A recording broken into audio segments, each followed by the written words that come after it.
Então tá, pessoal. Começamos a gravação já aqui. Eu parei a gravação porque a cachorrada do lado aqui resolveu começar a uivar. Então eu esperei um pouquinho passar os uivos dos cães, senão não dava nem para a gente começar. Certo? Então, sem mais demoras, vou começar aqui no hoje. A gente vai falar sobre intestino, fisiologia intestinal. Eu mandei para vocês slides, né? E depois eu já coloco lá no aula de hoje a gravação. Gente, ontem, quando nós tivemos aquela aula prática, deu um bug por aqui.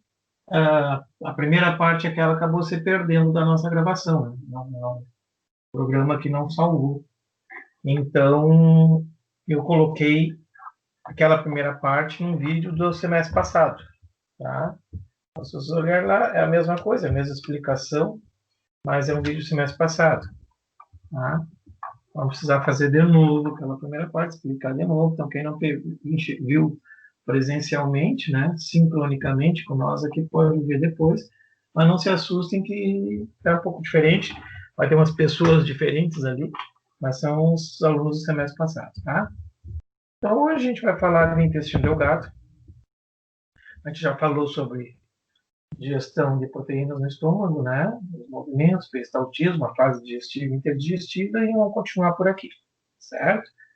Então, como eu disse para vocês, que nós estamos, só para relembrar, nós estamos naquela fase digestiva, né, gástrica, ou seja, o nosso estômago possui algum conteúdo capaz de ser digerido, existem ações para que esse conteúdo permaneça dentro do estômago, ou seja, o piloro é praticamente todo fechado, né, um anel pilórico, aquele esfíncter que fica entre o estômago e o duodeno, né, ele fica praticamente todo fechado, com cerca de apenas uns 2, 3 milímetros, só vai passar o que é menor que isso, e substâncias lípicas, lógico, né?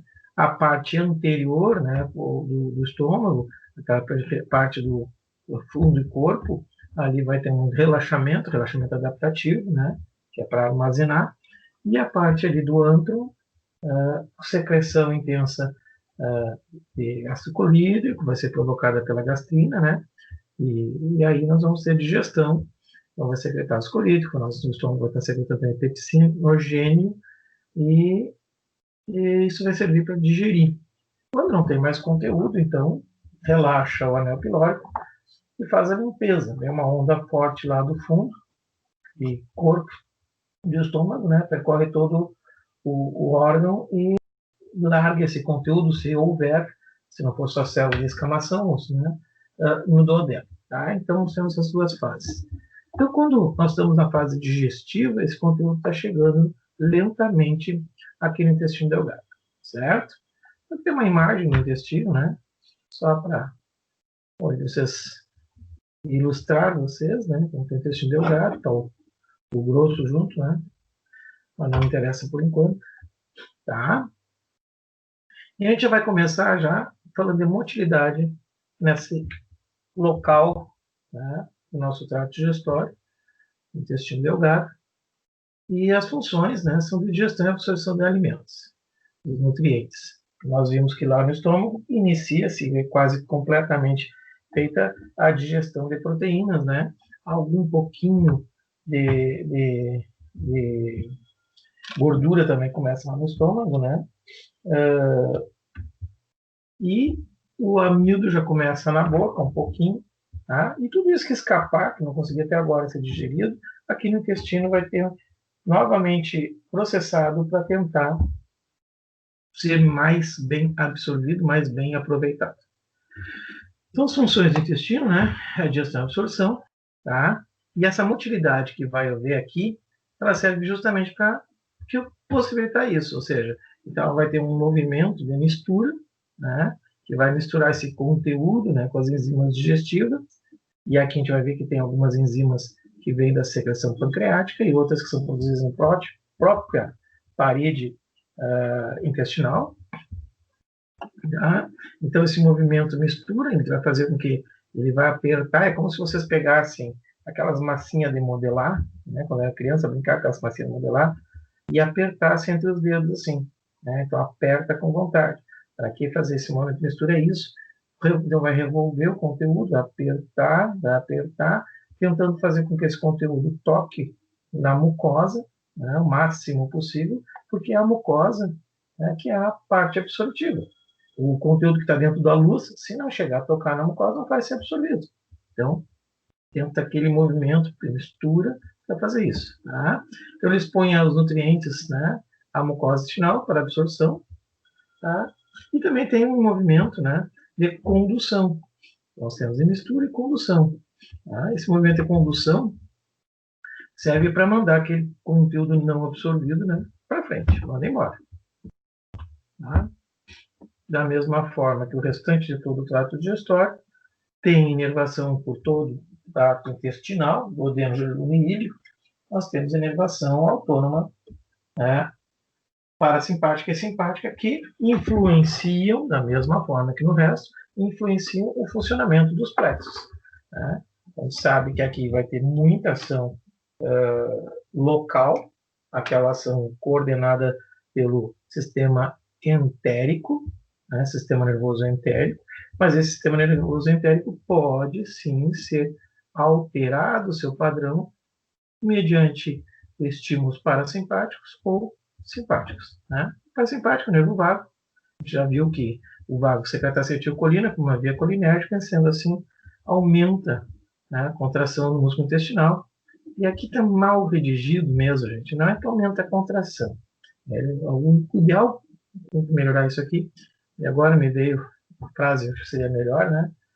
Seria, aumenta todas as ações, né?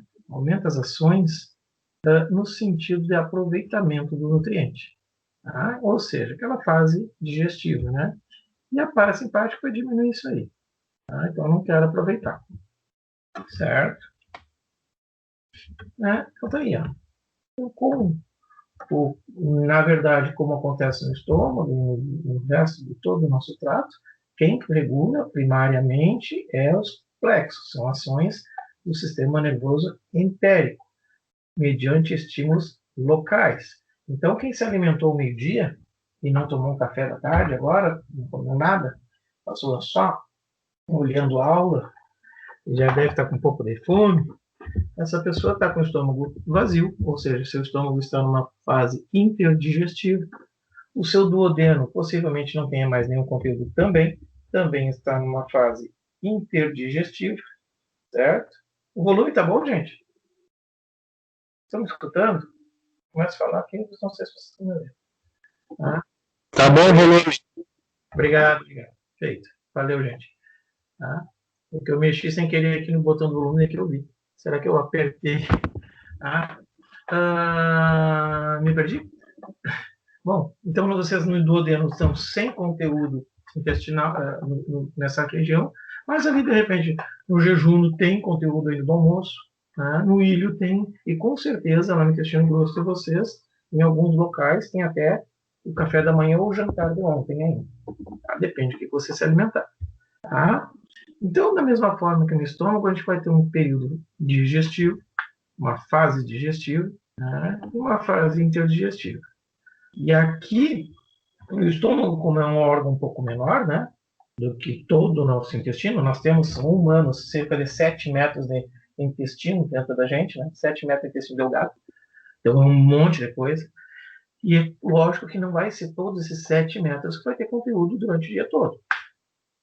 Então, alguma porção pode ter conteúdo e a outra porção não. Né? Então, em alguns locais do nosso intestino delgado, vocês vão estar numa fase digestiva, porque tem, né, existe um conteúdo capaz de ser digerido e de interesse nutricional, e na fase interdigestiva também pode estar. Como eu disse, de repente o duodeno de vocês não está. Agora, quem tomou café há uma hora atrás, quem comeu, ficou beliscando bolachinha, pãozinho desde o meio-dia, o conteúdo do estômago está cheio, o duodeno também, enfim. A fase interdigestiva, então, naqueles locais onde não tem conteúdo. O conteúdo dali já não está mais, já foi absorvido, e o que não serviu para ser absorvido, não conseguiu processar, seguiu à frente. Tá? Então, a fase digestiva no intestino aqui vai ser uma porção do intestino delgado onde não existe conteúdo. Tá? E da mesma forma que acontece no estômago, em cada fase nós temos padrões de motilidade diferentes. Tá? Lá no estômago, vou só lembrar de novo, tá? Vou tirar daqui para não ficar. Tá? No estômago, quando na fase digestiva, a região anterior, fundo e corpo, dilata, relaxa, o antro piloro, intenso movimento peristáltico, movimento de mistura, de maceração, certo? O piloro quase se fecha para triturar. Quando fase interdigestiva no estômago, uma contração que vem lá do marca-passo no fundo, né? Aumentando essa contração até que chegue no piloro, provoca a abertura do piloro e o conteúdo, se sobrou alguma coisa que não foi capaz de ser digerido, é despejado no duodeno. Aqui também temos dois padrões. Aquelas frações, aquelas porções, aqueles pedacinhos do intestino que estão na fase digestiva vão estar trabalhando de uma maneira e as que não estão na fase digestiva vão estar trabalhando de outra maneira. Tá? Na fase digestiva, ou seja, os locais, as porções intestinais que têm conteúdo capaz de ser digerido, e esse conteúdo é de interesse nutricional, isso é verificado pelos plexos intramurais, né, tanto por quimiorreceptores como mecanorreceptores, eles vão dar em resposta a esse conteúdo, pelo menos esses dois tipos de movimentos. O primeiro movimento é chamado de contrações segmentais ou segmentações rítmicas. Tá? Então, contrações segmentais é o que eu gosto mais. Esse padrão de motilidade, ele ocorre na fase digestiva, né, e ele não é propulsivo. Ele acontece como está aparecendo aqui. Ó. Então, pequenas porções de aproximadamente 3 a 5 centímetros vão contrair e a porçãozinha do lado relaxa. Então, uma porção contrai, e do lado relaxa. Depois a do lado contrai e a outra relaxa. Então, vai fazendo o quê? Contrai, ó.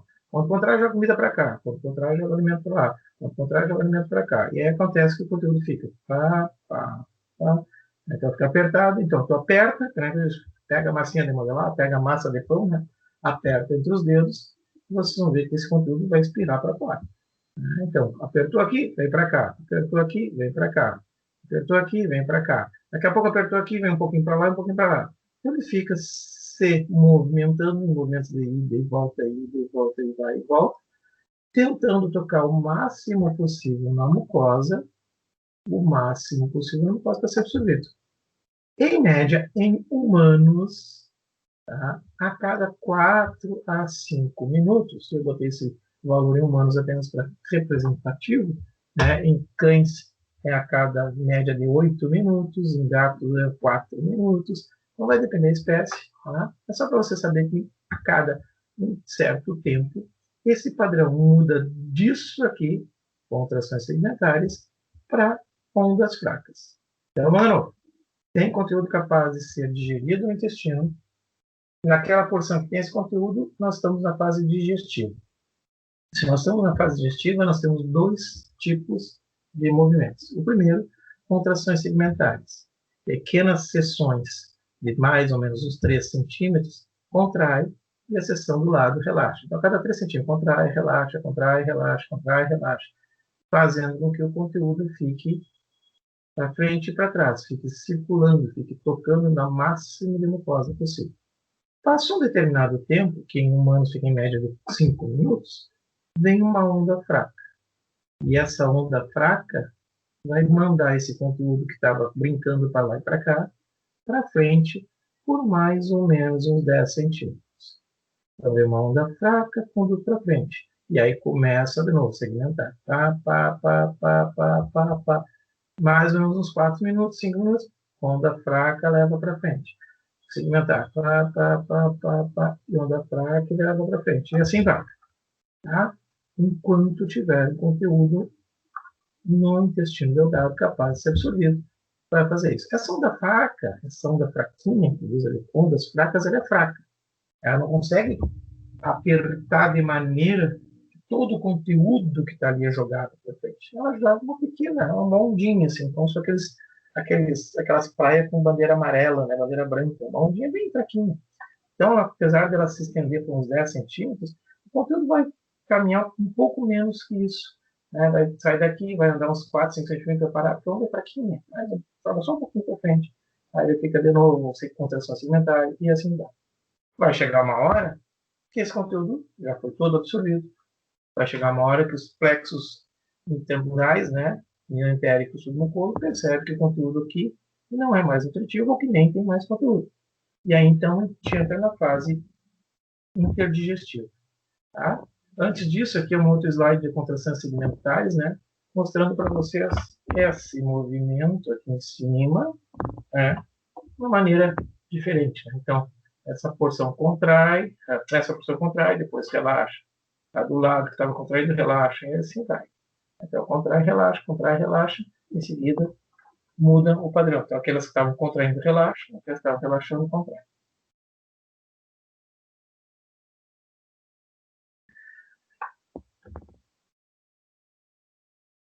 Não vi. Professor, nos equinos, quando você escuta, para ver as duas, qual das duas ondas.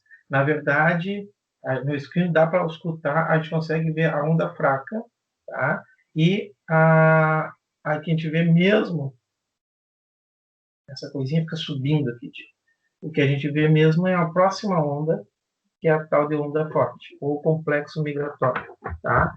No equino ou na ausculta, a gente consegue ver aqui. E, inclusive, na gente percebe a onda forte. Mas o que a gente percebe no equino é esse aqui, ó. Na ausculta, se conseguir escutar bem direitinho, é esse aqui, tá? E na fase interdigestiva, vocês vão escutar até 100 o estetoscópio, né? Vocês escutam até quando vocês estão parados, sem fazer nada, morrendo de fome, vocês escutam isso aqui.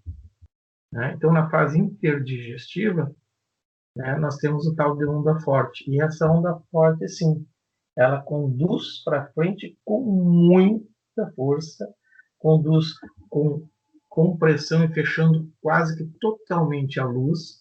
Então, quando vocês pegarem aqueles saquinhos de maionese que compra, né, os refil de maionese, ou creme dental, quando está no fim, você aperta para tentar tirar de dentro, né? Conteúdo de maionese, compra só o refil e tenta tirar do restinho, então aperta mesmo para sair. Tá? Então a luz aqui quase que você fecha, ó, e ele vai percorrer uma onda forte, percorre muito mais espaço, né? Então a distância é muito maior. As ondas fortes, então, ou potentes, né, são chamados também de complexo de motilidade migratória, tá?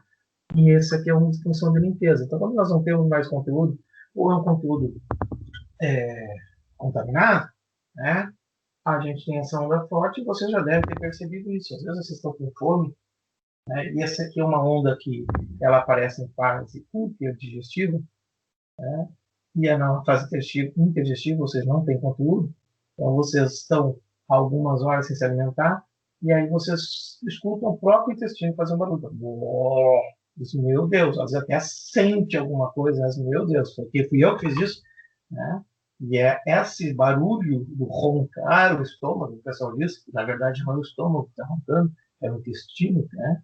Esse roncar do estômago é um movimento de onda potente que está conduzindo o conteúdo à frente em uma fase interdigestiva intestinal.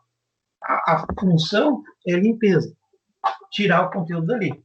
Então, às vezes, tem uma bactéria, uma salmonela, comer uma maionese estragada, e te dá uma diarreia, e te dá aquelas cólicas que o cara chega a se acocar de dor na barriga.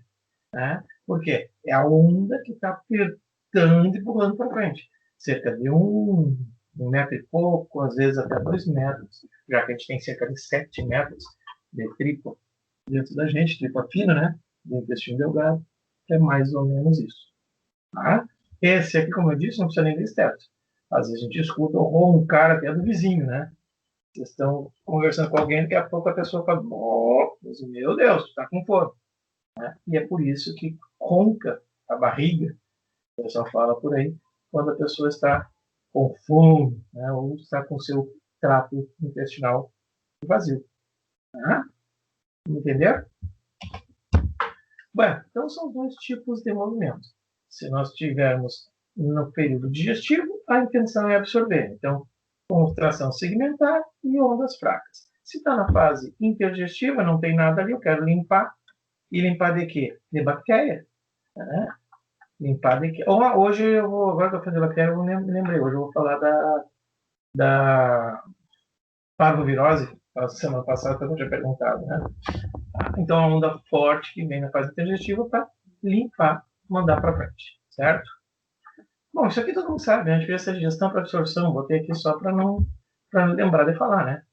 Digestão é a quebra, é a degradação, né? Química, né? E também mecânica, né? É a quebra dos alimentos ingeridos, tá? Em moléculas menores capazes de ser absorvidas. Ou seja, a gente não consegue absorver uma proteína. Recém-nascidos, sim. Mas nós não, a gente tem que absorver uma coisinha menor que uma proteína, por exemplo, um aminoácido. Né? A gente não consegue absorver grandes volumes, tem que ser bem quebradinho. A digestão é digerir, é quebrar isso em pedacinhos bem pequenos. Quem faz digestão, né? Essas são as enzimas digestivas. Tá? Então, elas são secretadas na secreção salivar, na secreção gástrica, na secreção pancreática, na secreção intestinal, tá? A própria luz intestinal, a parede do intestino. Nós olhamos na nossa primeira aula lá que a gente tem as células endócrinas, né? Ou células enteroendócrinas. São células que secretam alguns tipos de hormônios, tá? E algumas enzimas digestivas também, como lipase intestinal, por exemplo. Tá? Absorção. Bom, é o movimento daquilo que foi digerido para dentro da nossa corrente sanguínea. Né? Então, está absorvendo. Tá? Então, é o movimento dos nutrientes, né, para dentro do sangue. E aí, assim, ganha sangue, se vocês já tiverem, ou quando tiverem aula de anatomia, eu vou falar um pouquinho aqui, mas anatomia o professor deve frisar mais, vocês vão ver que todo aquele conteúdo digerido, né, e absorvido no trato digestório, vem via sistema porta-hepático, né, com grande rede vascular, e vai a fígado, certo? E no fígado vai ser, então, processado. Aquele aminoácido vai ser conjugado com outro aminoácido, com outro, até formar uma proteína. E assim sucessivamente, né? Daí a bioquímica ensina para vocês. Formação de proteína, glicogênese, glicogenólise, tudo isso aí. Neoglicogênese, síntese de proteína, síntese de lipídios, lá na bioquímica. Tá? Aqui não. Tá? E essa absorção, então, é feita, né, através da mucosa, né, dos microvíos que tem ali. Né? Então, aqui uma imagem mostrando que a digestão pega pedacinhos pequenos e, quando tem pedacinhos pequenos, consegue absorver. Já que a gente falou ali de microvíos, né, tem uma imagem aqui para mostrar para vocês. Os nossos 7 metros de intestino delgado não é um cano liso, né? Um canudinho sem nada por dentro, lisinho, né? Não, ele tem pregas, ele tem dobras, ele tem essas dobras, né? Para quê? Para aumentar a superfície de contato. Então, a intenção, se vocês medirem tudo isso aqui, ó, pela aquela linhazinha branca ali, né? Pegar essa medida total, ela é muito maior que medir reto aqui. E além disso, né, cada um desses aqui vai ser medido, né? E aí em cada baldinha marrom, mais escurinha, rosinha, ali tem outra coisinha. Então existe algumas especialidades, né, dentro da nossa mucosa intestinal que favorecem, provocam um aumento da área de contato para que o conteúdo consiga ser melhor aproveitado. Dentre essas especialidades, faltou o termo aqui, estou me travando a língua, mas dentro dessas transformações que existem aqui nesse sentido, existem primeiro as válvulas coniventes, que são essas dobras aqui, tem rosinha, ó, uma válvula, tem outra, isso aqui é uma válvula conivente, certo? Essas dobras, chamadas de válvulas coniventes, né? Elas possuem algumas projeçõezinhas, que são rosinha mais clara, que são as vilosidades. E isso aí tudo, as dobras, chamadas válvulas coniventes com as vilosidades, aumentam a superfície de contato em cerca de 10 a 15 vezes. Tá? E ao redor dessas vilosidades, quem caiu? Eu? Não? Estão me ouvindo?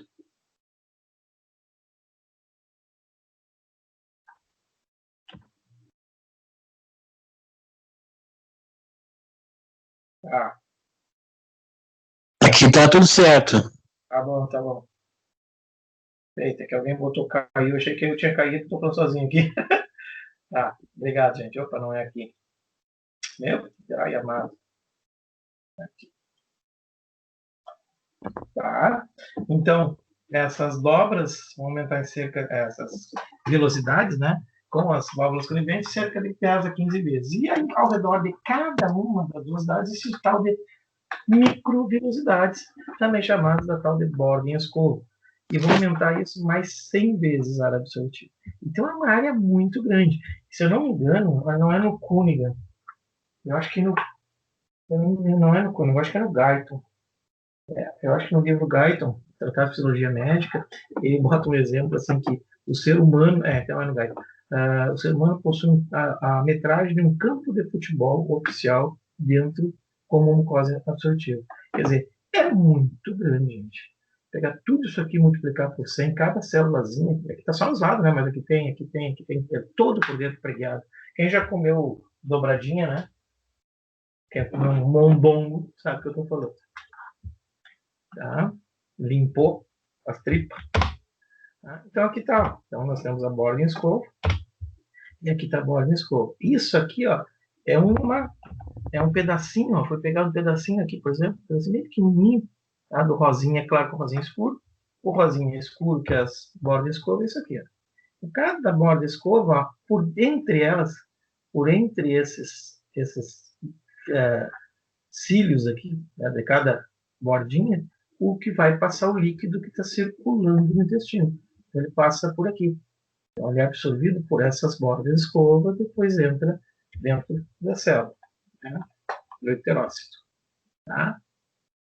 Aqui, na parede intestinal, encontramos glândulas tubulares chamadas criptas, responsáveis pela secreção e de grande quantidade de água. Aqui as criptas.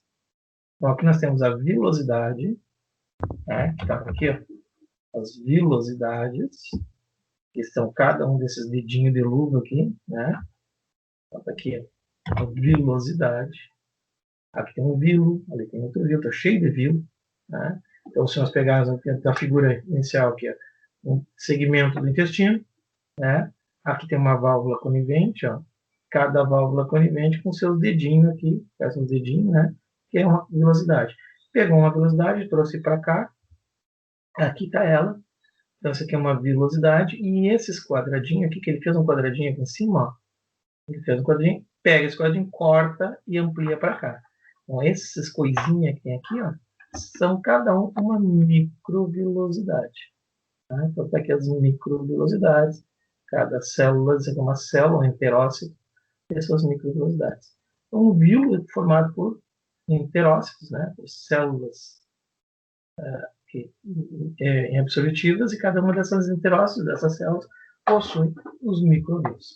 Aqui uma cromatografia, não, uma microscopia eletrônica, né? A gente consegue enxergar, então, aqui o vírus, essa parte central do dedinho, o vírus, né? Um marronzinho aqui para cima, que isso já é a Bording Score ou os microvírus, tá? Microvilosidade. Então, ele disse, ó, que existem no nosso intestino, né? Fala aqui, ó, na parede intestinal, ó, as criptas de Lieberkühn. Então, nós temos as vilosidades e as criptas, né? Então, normalmente, em cada espaço entre um vírus e outro, tem uma cripta. Aqui vai ter uma cripta, aqui vai ter outro vírus, tem uma cripta. E a função dessas criptas é secretar água. Então, o que acontece? O conteúdo que está chegando aqui para ser absorvido, né, está constantemente sendo lavado. Como lavado? Vai ser jogado água dentro da luz, certo? Joga água, joga água, joga água. Essa água vai diluir mais ainda esse conteúdo, e essa diluição vai facilitar a absorção.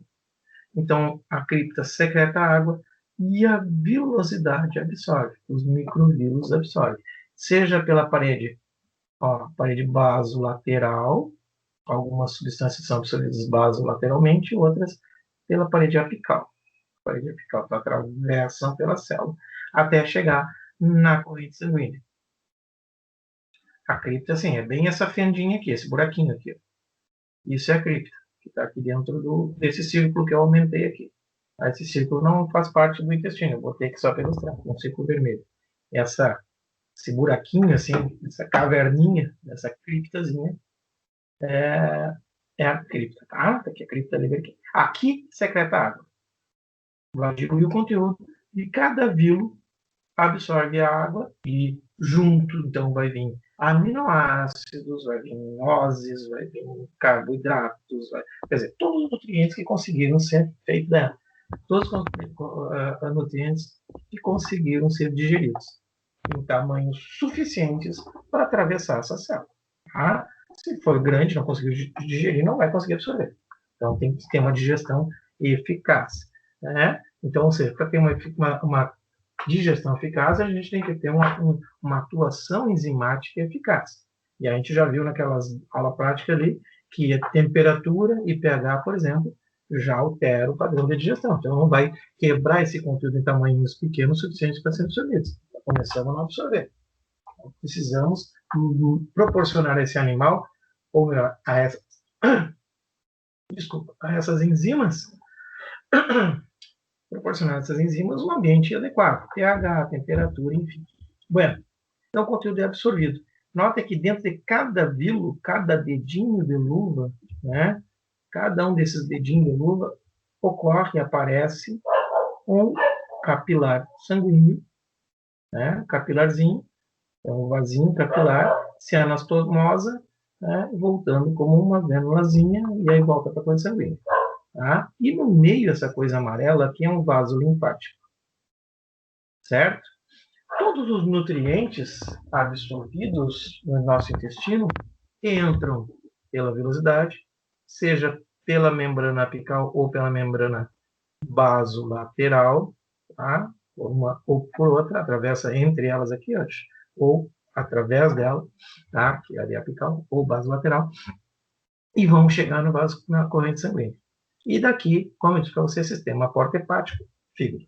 Todos os nutrientes absorvidos, com exceção das gorduras, com exceção dos lipídios. Os lipídios vão vir via sistema linfático. Os lipídios, ou melhor, a gente absorve quilomicron, né? Esses quilomicrons vão vir e ser absorvidos dentro do vaso linfático. Eles não entram no vaso sanguíneo, porque mesmo sendo bem pequenininho, ele não consegue entrar no vaso. Tá? Não tem tamanho suficiente ainda para entrar no vaso. Então ele acaba retornando via sistema linfático. Se vocês lembrarem, semestre passado a gente falou de linfático. Nós tínhamos uma rede linfática, né, que fazia drenagem, e depois ela se juntava aonde? Então, tudo que os linfáticos captam, vem para onde primeiro? Não sei se vocês lembram. Onde é que vai? Vai para o fígado? Não. Vai para o coração. Lembra que todos os ramos linfáticos nossos, tanto o tronco direito quanto o esquerdo, se juntavam e desembocavam ali bem pertinho do átrio direito, na aorta, né? na cava, na junção da cava cranial com a caudal, bem pertinho do átrio direito. E ali desemboca, então, todos os linfáticos. Esse líquido linfático vai se misturar ao sangue, vai ganhar corrente sanguínea, e numa primeira passada lá pelo fígado, o fígado vai captar essas moléculas de gordura. Isso, exato. Né? Exato. Secreta, dilui tudo aqui e absorve.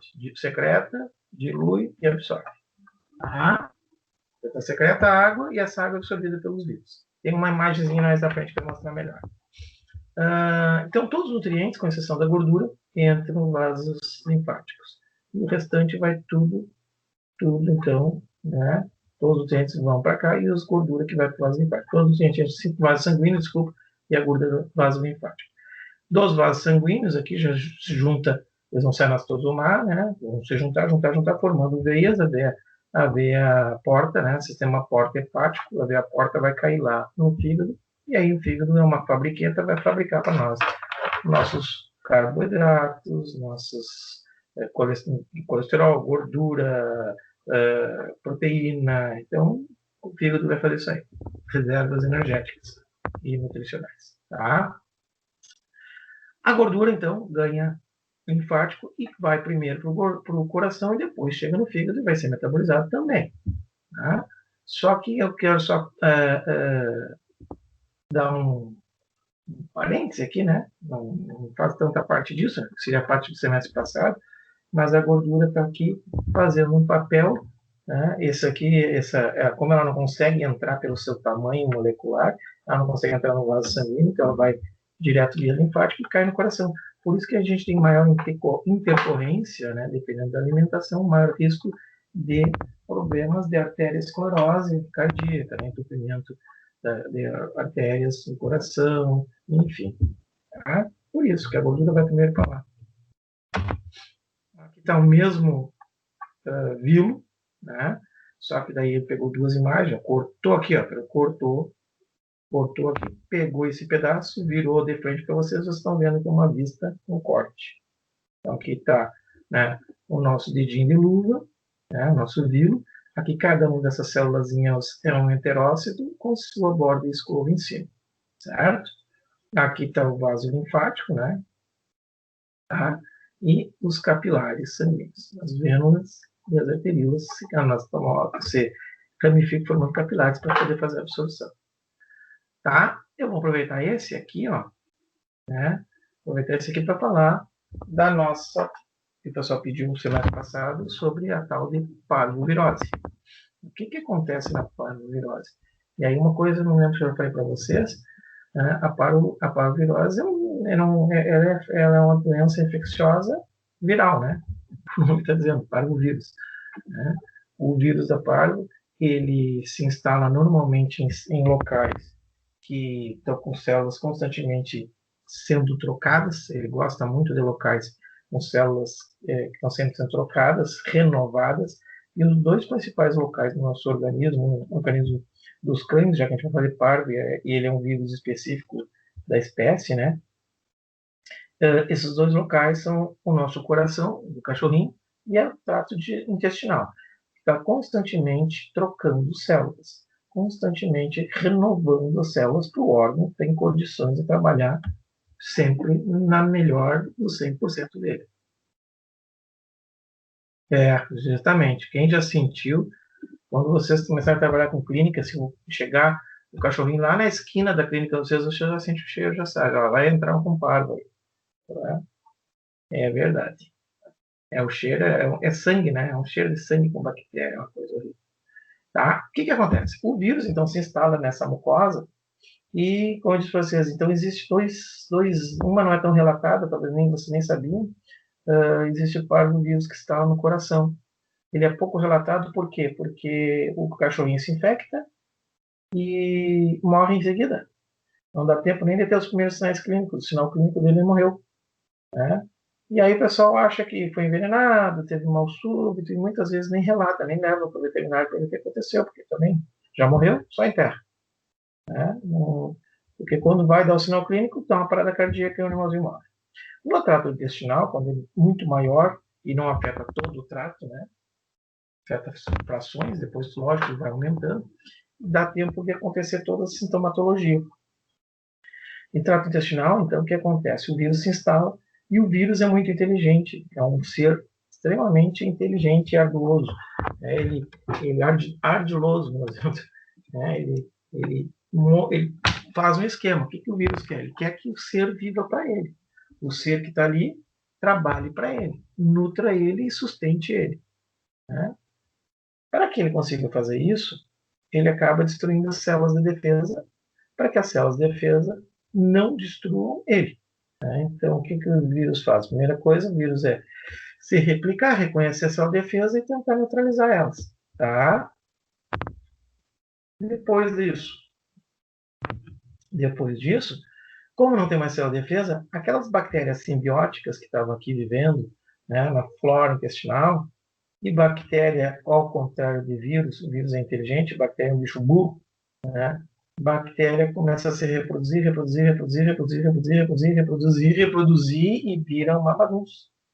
E aí a bactéria está para crescer, né? Aqui tem um ambiente úmido, quentinho, 37 graus, né?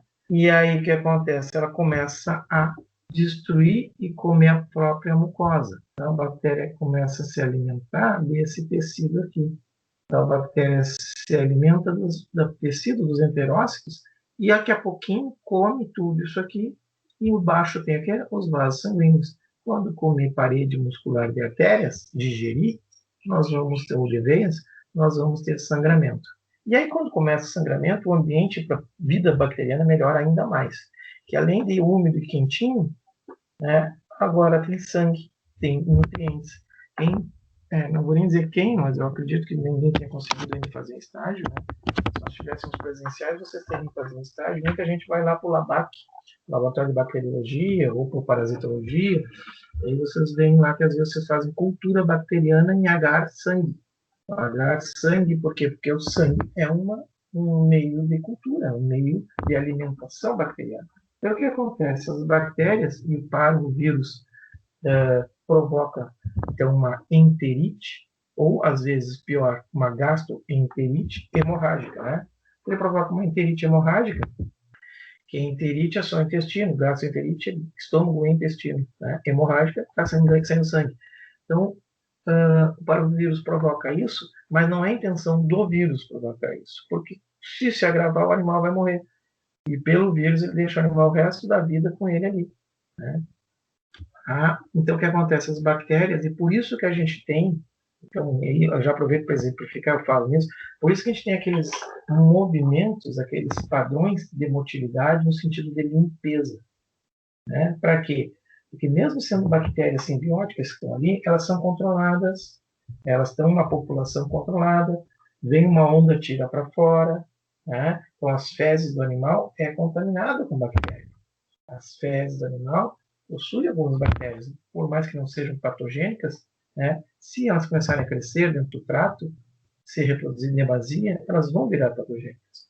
Tá? E aí também, como não tem defesa, qualquer outra bactéria que tu estava com condições, né, fisiológicas de se defender, e aí sim uma bactéria patogênica, uma plesiomonas, uma aeromonas, enfim, qualquer outra bactéria que não te causaria doença, porque tu tinha defesa, agora vai te infectar e causar doença. Mas a parvovirose é bem isso. A parvovirose, e já respondo a pergunta da colega que foi semana passada, a parvovirose, então, o que acontece? É um aproveitamento, né? A bactéria se aproveita da baixa imunidade do animal devido à infecção viral, se reproduz, começa a destruir os nossos vírus, né? Diminuindo, assim, a absorção e a capacidade nutricional desse animal. Então, não adianta, num tratamento de parvovírus, vocês dar alimentação oral. Ele não vai ter velocidade, a velocidade foi destruída. Né? Então, não tem velocidade para absorver, a velocidade para absorver. Não tendo a velocidade,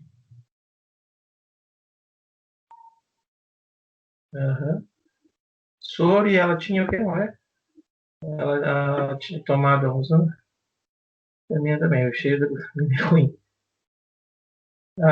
Ficou sequelada, e fica mesmo. Tá? Por que ela fica sequelada? Principalmente porque é o seguinte, alguns de vocês já devem ter ser queimado, ou conhece alguém que tenha cicatrizes de queimadura, né? Ou corte, e aqui se forma a mesma coisa, uma cicatriz. O nosso organismo, o tecido cicatricial, a intenção é fechar, é tampar, é parar de sangrar, é cicatrizar. Tá? E o primeiro tecido mais fácil para fazer isso aí, para reparar estruturalmente, é tecido conjuntivo.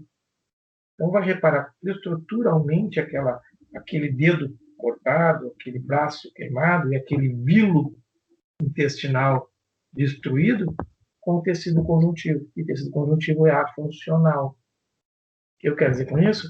Né? Que não tem funcionabilidade. Ele vem aqui, fecha, cicatriza, só que aquilo que está aqui não tem enterócito, não tem microvírus, não é uma velocidade com função absortiva. E aí o que acontece? Esse animal não tem mais tantas dedinho de luva, né? Não tem tantos vírus, muito menos, não tem tantas velocidades, muito menos microvelocidades, a área absortiva diminui e a nutrição desse animal diminui também. Então, se é um filhote, possivelmente, né, possivelmente, não, nem sempre, esse filhote que foi cometido de parvo, ele vai ficar menor que os irmãos dele. Ele não vai crescer tanto, ele não vai ter um porte tão grande, tão bonito, né? Então, não vai ser um cachorro nutricionalmente idêntico aos outros da mesma raça que tiveram um crescimento melhor em termos nutricionais. Por melhor ração que tu dê, acontece isso. Da mesma forma, e aí o que acontece? Por isso que não cresce, por isso que é uma sequela. Eu não me lembro qual era a pergunta, acho que era vômito da parvo, né? Não me lembro qual era a pergunta que tinha da semana passada sobre parvo. Quem lembra, me chame aí. Qual é que era, Dayana?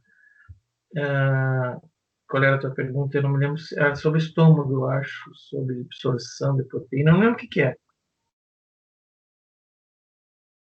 Uhum. Já respondo aqui, Guilherme. Ela, quando come, meio que engasga. Né? Possivelmente, justamente porque diminuiu a mucosa gástrica, né? Não está tão efetiva, dificulta ainda mais a quebra daquele conteúdo, então ela fica muito mais tempo repleta. A enterite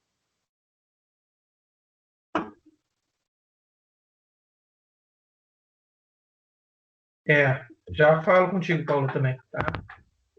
Já falo para ti, Paulo. A enterite só acomete intestino, certo? E normalmente começa com uma enterite hemorrágica. Com o passar do tempo, se não tratado ou não conseguir vencer a luta, ela evolui, a bactéria sobe e ganha estômago e vira uma gastroenterite hemorrágica. A gente vai precisar de mais exames, mas normalmente a gastroenterite, gastroenterite a gente verifica porque além da diarreia tem vômito. Na enterite nós não vamos ter vômitos, apenas diarreia, apenas, né? O bicho se desmancha em sangue, mas apenas diarreia sanguinolenta. E aquele cheiro terrível. Glênio, o Glênio me perguntou ali, vamos lá, vamos ver aqui. Toda parvo gera uma gastroenterite hemorrágica? Nem toda, nem toda.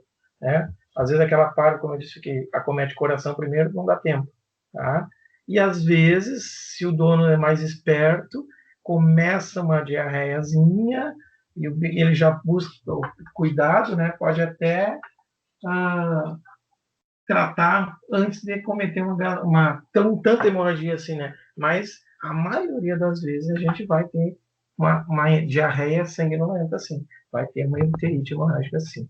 Tá? Aqui a Dayana também engasga e a Paula, o cachorro do meu amigo, está com parvo. Ele está tendo uns espasmos e vomitando. Espasmos neurológicos normalmente nos remete para outro sinal, para outra virose que não parvo, sim, sinomose. Parvo pode dar algum espasmo gástrico, né? Não sei que tipo de espasmo é esse, mas se for aquele espasmo tipo trismo mandibular, que o cachorro fica se mordendo, ou quando deita, o subcutâneo fica contraindo do nada, a patinha fica sempre se mexendo, sempre se coçando, como se fosse, por exemplo, lá o Parkinson, né? O Alzheimer não, o Parkinson, né? Que fica a patinha sempre mexendo assim. Se for esse tipo de espasmo,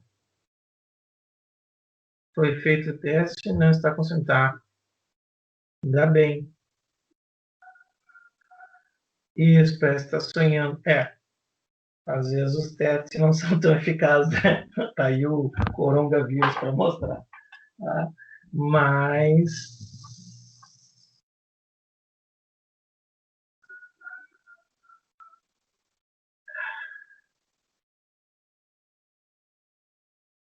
Ai, olha.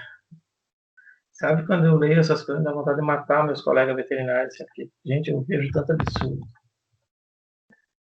tanta bobagem. Tá? E minha sobrinha, o cachorro dela ficou doente uma vez e ela levou no veterinário. E o cara afirmou que a cachorra dela tinha tomado, ela disse que dormia na garagem com o carro, né? cara disse que ela tinha tomado água do radiador, por isso que estava daquele jeito. Ela deve ter aberto o capô do carro, tirado a tampa do radiador e enfiado a língua lá dentro, né? Então, eu gostei esse da Dayana, que eu lembro que levei o veterinário e ele tinha dado um soro que, se fosse parvovirose, ele meio que impedia. Gente, não tem como impedir, só com antiviral. Retroviral, né, é um vírus. O que a gente tenta fazer, o tratamento de parvicinomose, são tratamentos paliativos para tentar manter o animal vivo após acabar o ciclo do vírus. Se vocês pegarem gripe, vocês vão ficar 7 a 10 a 15 dias. Se vocês pegarem o coronavírus, aí vão ficar uns 7, 10 mais ou menos dias com o vírus atuando em vocês. O que você faz? O tratamento é em cima, é sintomático, em cima dos sintomas. Está com diarreia? Vamos tentar dar um soro para repor hidroeletrólito, repor água. Está com vômito? Vamos tentar dar um antiemético para não perder tanto líquido. Às vezes nem se dá antiemético, né?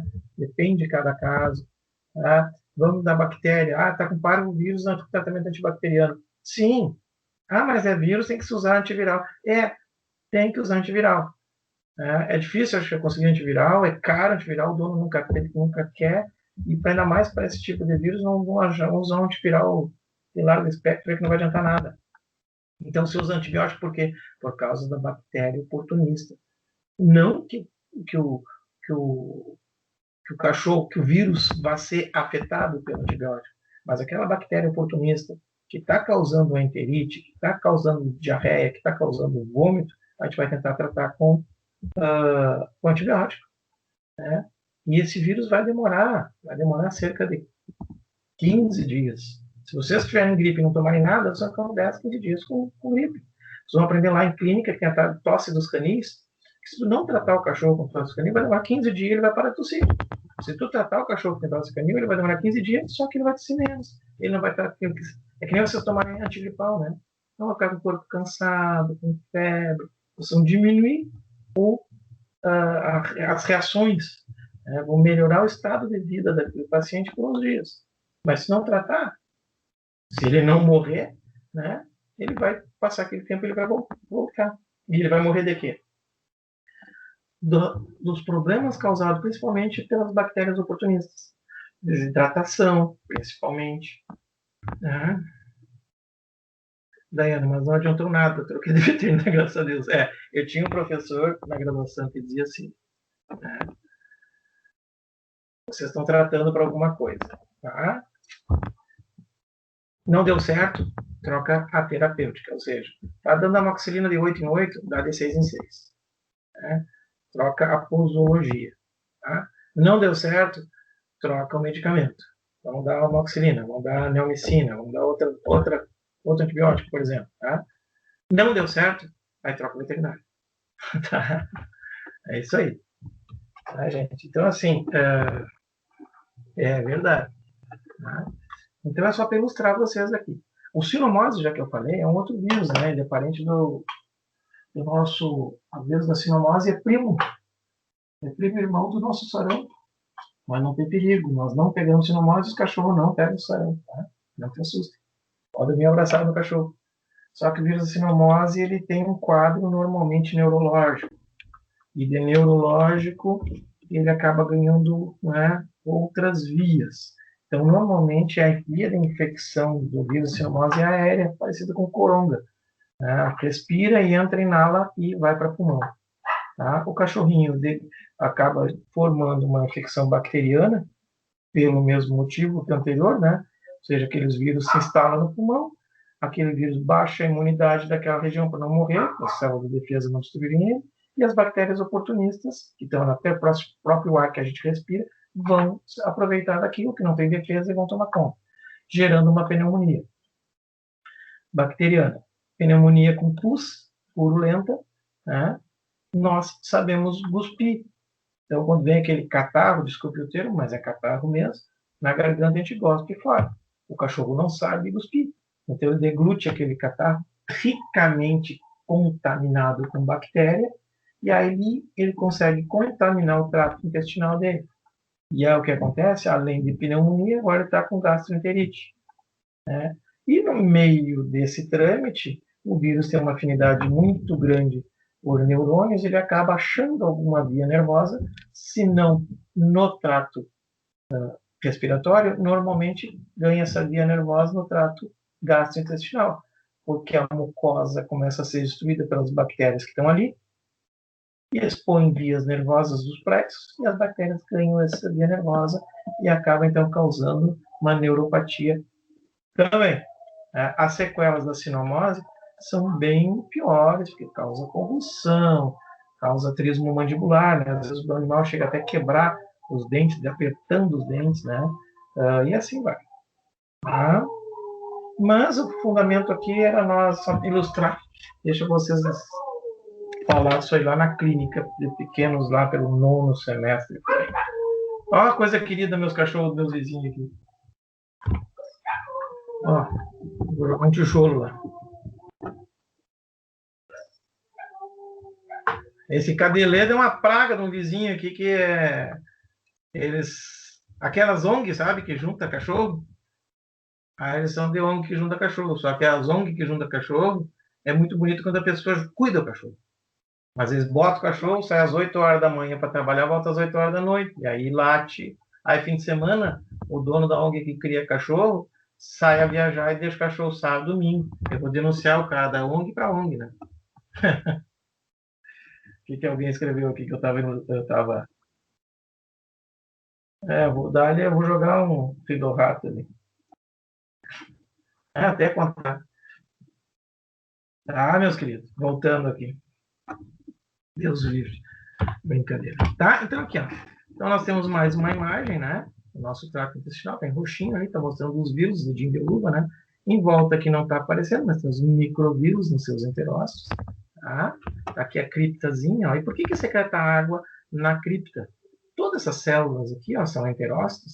E aí eu falei para vocês no primeiro dia de aula que a gente tem células enteroendócrinas, né? Quando a gente fala de hipófise, a gente pensa numa glândula, a gente fala de suprarrenal, a gente pensa numa glândula. E em trato digestório a gente tem secreção de hormônio, mas não por glândulas endócrinas, e sim por células endócrinas. Essas células ficam esparramadas, espalhadas pelos vírus, né? Pela mucosa. Tá? E aí a localização delas vai variar.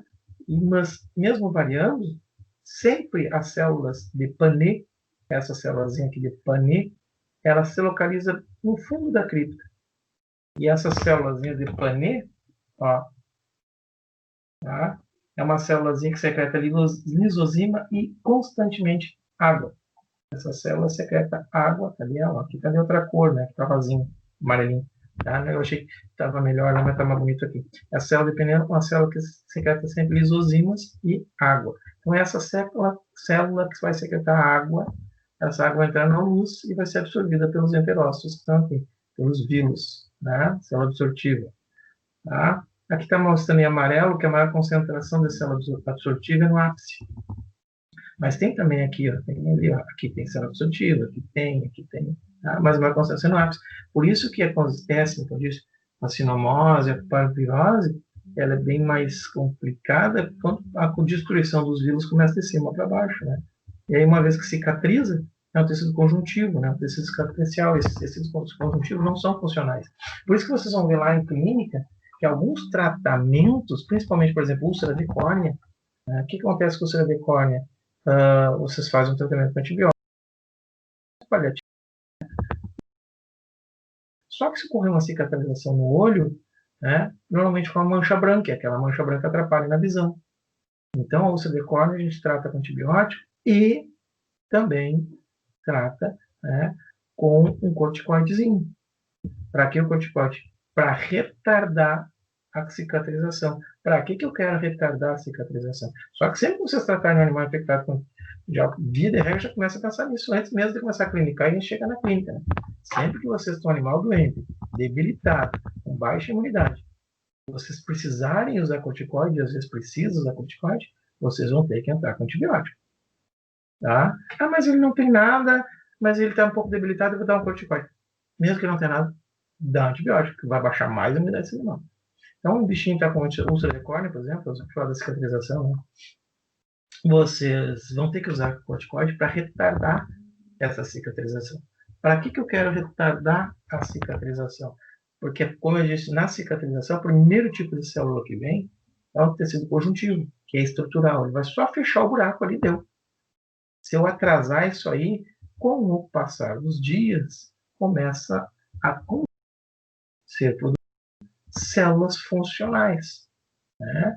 Então, consegue, daqui a pouco ali, nós vamos conseguir repor alguns desses enterócitos, repor alguma célula calciforme, repor alguma célula interendócrina, e essas células se diferenciam nos outros tipos, né, através desse tipo de célula regenerativa que também são chamadas células totipotentes, ou células madre, ou células mãe, né, que tem quase todos os nossos órgãos, nós possuímos esse tipo de células.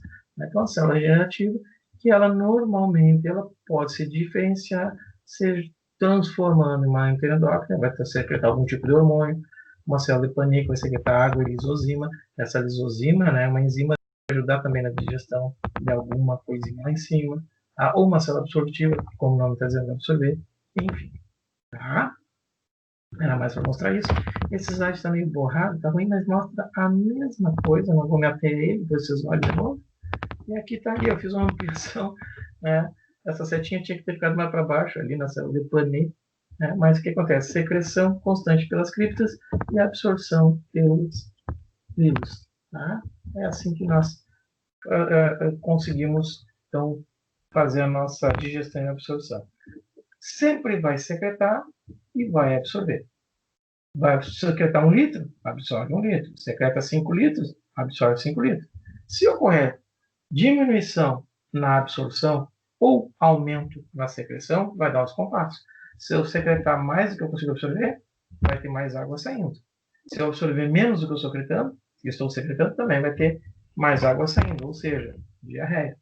Então a diarreia nada mais é um desequilíbrio, ou porque diminuiu a absorção, ou porque aumentou a secreção. Tá? Sempre no sentido de que a diarreia ali não é por qualquer coisa. Ela é um sinalizador mostrando que quer tirar alguma coisa, ou seja, quer lavar a mucosa. Tem alguma coisa errada, vamos lavar. Vamos tirar daqui. Né? Por isso que na maioria das vezes, a gente, pelo menos, se não conseguir não dar, a gente tenta retardar a utilização de... Agora que eu vi uma boca aberta que eu fiz aqui. Vamos ver agora, deve ter aumentado o volume. Tenta retardar a utilização de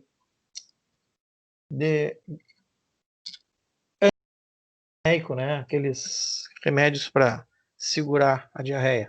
Tá? Porque a diarreia está ali para limpar. Eu estou com o fone falando com vocês, e agora que eu percebi que o fone não estava ligado no Note. Vocês estão me escutando pelo microfone do Note. Agora eu botei o fone aqui que estava no meu lado, talvez tenha melhorado o volume. Boca abertice. Certo? Vamos mais para frente um pouquinho. Só mais uma coisinha. Vou deixar já tudo bem. Enterócitos. Melhorou bastante, Não, tem que contar. Olha, é a idade. Tô ficando louco de ficar em casa já. As células epiteliais, né, enterócitos, são as células que recobrem as criptas, velocidades são chamadas de enterócitos. Eu já tinha falado isso para vocês. Né? Possuem 2 tipos de membrana, também já tinha apresentado para vocês, que é a membrana apical e a membrana basolateral. Tá? A membrana apical e a membrana basolateral. Eu não vou entrar em detalhe, não vou mostrar para vocês. E quando existe pressão de ventre? Pois é, concretou, né? Aí diminuiu a secreção de água, tá? Vocês estão com algum problema na secreção de água, então ressecou, endureceu, alguma coisa está acontecendo, tá, Glenn? Voltando aqui, eu não vou... então aqui está a célula apical, a célula basolateral, então a apical, né? Essa aqui é a luz, ó, os microvírus. Então, algumas substâncias atravessam pela apical até chegar na corrente sanguínea, e outro pelo espaço lateral, então a gente diz que ele atravessa a membrana basolateral. Tá? Ou entra por aqui, sai por ali, ou atravessa por aqui. Cada substância absorvida tem um mecanismo. Sódio, cálcio, potássio, aminoácido, lipídio, carboidratos, sucessivamente, cada substância tem. Eu não vou mostrar para vocês cada um dos tipos. Eu nunca mostro, porque eu acho que isso aí é coisa para pós-graduação, tá? Um cotransporte só de potássio que faz com que o cálcio entre através de uma bomba, se é uma bomba ativa, passiva, se é antiporte, se é cotransportador, se é, enfim. Cada mecanismo não vou dar. Quem quiser saber mais como é que acontece, sim. Quem botou aqui? Muitas vezes a constipação é causada por nervosismo. Por exemplo, quando o sistema nervoso influencia o sistema do intestino. Pois é, nós conversamos com essa semana eu expliquei para um colega aqui, vou mandar ele explicar aqui, vamos ver se ele aprendeu. Né? O que acontece, tirar daqui para apagar. O que acontece, fechar. Acontece muitas vezes, né? A gente sabe que é o contrário, né? Normalmente o nervoso, quando vocês estão nervosos, vão fazer uma prova, normalmente acontece toda hora vão no banheiro, né? A gente diz para fazer xixi do medo, fazer cocô do medo, né? Tirar o medo. O que que acontece? Acontece o seguinte, basicamente, tem dor de barriga, justamente, fica nervoso, começa a dar até diarreia às vezes, né? E às vezes, gente, dependendo da descarga adrenal, as pessoas vomitam, né? Uma descarga adrenal tão grande, tipo um acidente de trânsito, uma queda de avião, o cara sofreu aquilo ali, a pessoa sai dali, levanta meio que vomitando de tanta adrenalina. Tá? Por que isso? Lembra que eu falei para vocês que nós temos vias colinérgicas e não colinérgicas. As colinérgicas são aquelas afetadas por acetilcolina. Né? E a acetilcolina no sistema nervoso, desculpa, vamos botar assim, acetilcolina no trato digestório, ela provoca padrão de absorção, certo? Por isso que a gente diz que o parasimpático atua na digestão, atua no relaxamento. Isso, exatamente, Guilherme. Tá? E o que acontece? A acetilcolina é o neurotransmissor do parasimpático, e o parasimpático, assim como as próprias vias colinérgicas do sistema entérico, provocam, então, um padrão de absorção. Então, a gente não fala mais, eu falava para vocês que lá, diminui a motilidade gástrica, ou aumenta a motilidade gástrica. Na verdade, sabe que tem dois tipos de motilidade, né? Tem uma motilidade para quando tem conteúdo e não tem. Então, qual que aumenta e qual que diminui? Na verdade, então, a gente diz que diminui o padrão de absorção ou aumenta esse padrão de absorção. Tá? Então, quer dizer, a acetilcolina vai aumentar o padrão de absorção. Então, são todos aqueles eventos para que consiga absorver. E o não colinérgico, que vem aí, por exemplo, peptídeos, que vem aí, por exemplo, que o mais famoso é o PIV, né, o peptídeo intestinal vasoativo, né? Também noradrenalina, também a adrenalina, né? Essas substâncias são através de vias não colinérgicas, e quando a gente fala lá em sistema nervoso autônomo, eu disse para vocês que o sistema simpático, nervoso simpático, isso mesmo. O sistema simpático, ele estimula, então, quer dizer, o sistema simpático deprime o trato digestório. Não é que ele deprima, ele favorece, então ele vai estimular uma fase interdigestiva. Né? Então, se nós tivermos uma descarga adrenal, por exemplo, nós vamos estar com o nosso trato todo, independente de ter conteúdo ou não, porque a gente já viu que os plexos intramurais cedem, ou seja, podem ser coordenados pelos outros dois sistemas autônomos, simpático ou parasimpático.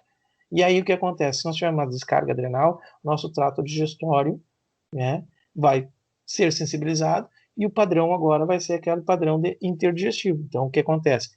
Secreta água, cólica para mandar embora, se tem conteúdo no estômago, volta porque eu não quero aqui dentro, tudo pensando na limpeza, né? Por que isso? Descarga adrenal, porque tu vai daqui a pouco precisar correr, tu não pode estar digerindo, tu tem que tirar o volume está aqui, porque esse volume vai estar consumindo o oxigênio que ia para os teus músculos esqueléticos para correr.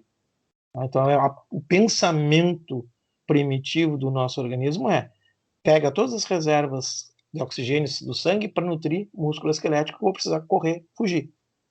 Tá? Mas eu tenho trato digestivo, está repleto, e eu tenho muito vascularização lá, e o oxigênio está indo para lá para nutrir esses tecidos para digerir. Não, lá então. Então essa é a ideia. Por isso que quando está nervoso, às vezes dá diarreia. Digestão do neonato. Não, eu estava existe diversos mecanismos, cotransporte, simporte, transporte passivo, transporte ativo, para a absorção de cada um dos nutrientes. Eu não vou dar para vocês isso. Eu dava antigamente, não vi que não tinha feito, vi que não tinha fundamento nenhum, porque isso depois eu dou lá na pós-graduação, tá? E é muito mais interesse nessa área, porque não vai fazer diferença nenhuma para vocês como clínicos saber como é que o ferro é absorvido ou como é que o sódio é absorvido. Nós sabemos que ele vai ser absorvido e o que pode ficar isso aí, tá? Mais para frente a gente entra então para pós-graduação. Neonato, bom, digestão neonato, né? Eu já tinha falado também nos slides anteriores que nas primeiras horas de vida as proteínas elas não são digeridas, então a gente não tem como absorver aminoácidos. Vamos absorver então as proteínas integrais, tá? Intactas, certo? É por aí a coisa. E aqui a gente para, tá, gente? Já são 1 hora de aula, 1 hora e pouquinho. Daqui dos hormônios a gente já falou os hormônios, falar em feedback, e depois amanhã a gente fala amanhã nós falamos do restante, certo? Vamos parar a gravação.